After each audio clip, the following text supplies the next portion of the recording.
So I think you can all guess what my first line is going to be. I grew up in a Christian household.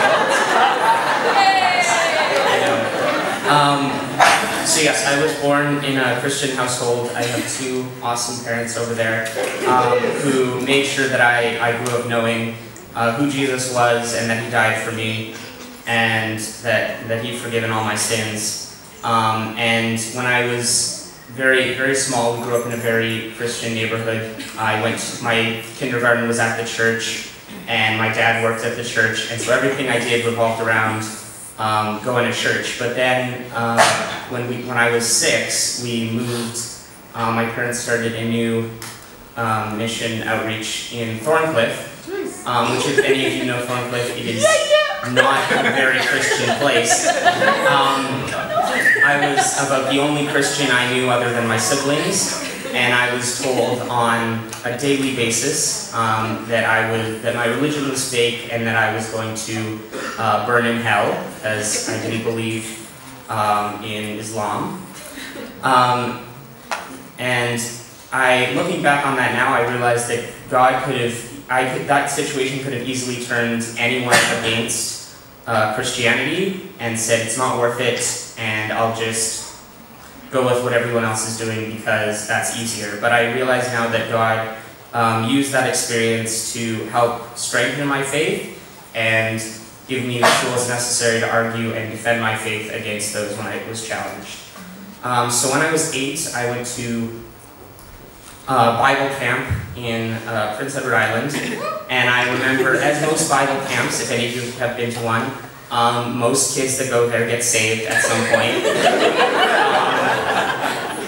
So I remember I was in my bunk bed and I made the prayer, and then I was very nervous because I didn't know if I did it right. So I then, after camp, talked to my parents and we did it again, just to make sure. And so we went in a hammock and I declared that I believed in Jesus and that I know that he died for my sins and that I'm now cleansed. And so then, of course, when I was 11, we moved again to we moved out of Thorncliffe, so I wasn't constantly surrounded by constant badgering on my religion.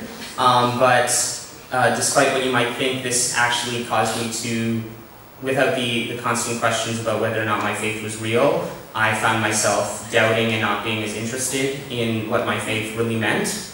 And so I didn't enjoy going to church. The church we went to, I was like, okay, we go there on Sundays, but it didn't mean anything to me. However, when I was 13, my dad said, hey Lucas, you should go to this youth group at Don Valley, because it's really cool. And so I was like, no. But then he forced me to go, and I came.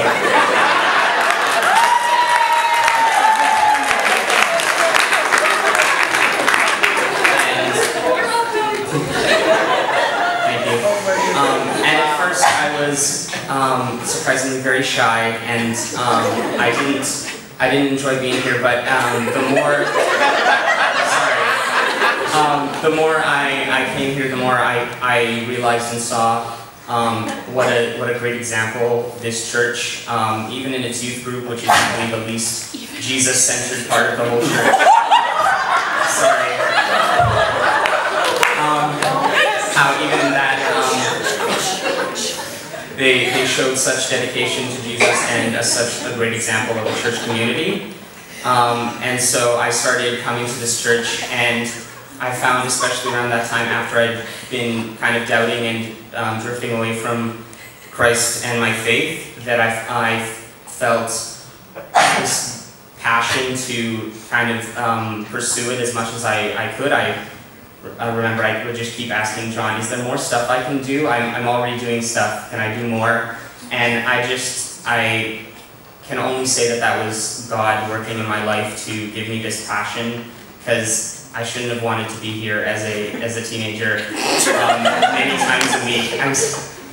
This sounds bad, I mean to be nice.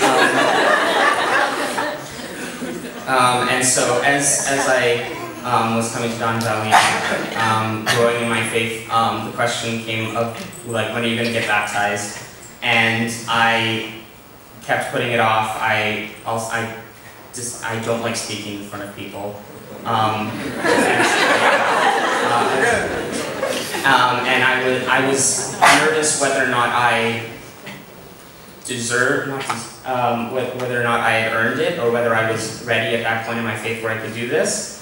And I remember I was in the car with John and Shreya on our way back from community group, and I realized that this wasn't about, like, baptism isn't about actually being saved. I'd already done that part. It was about declaring who Jesus is and that I have accepted him into my heart, and showing that I fully dedicate my life to Jesus and that it's about him and not me. So despite how uncomfortable I am right now, this is for you, buddy.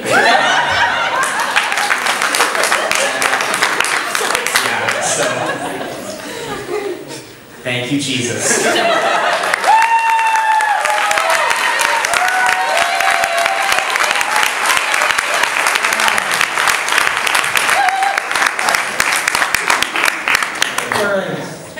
These guys are going to go around.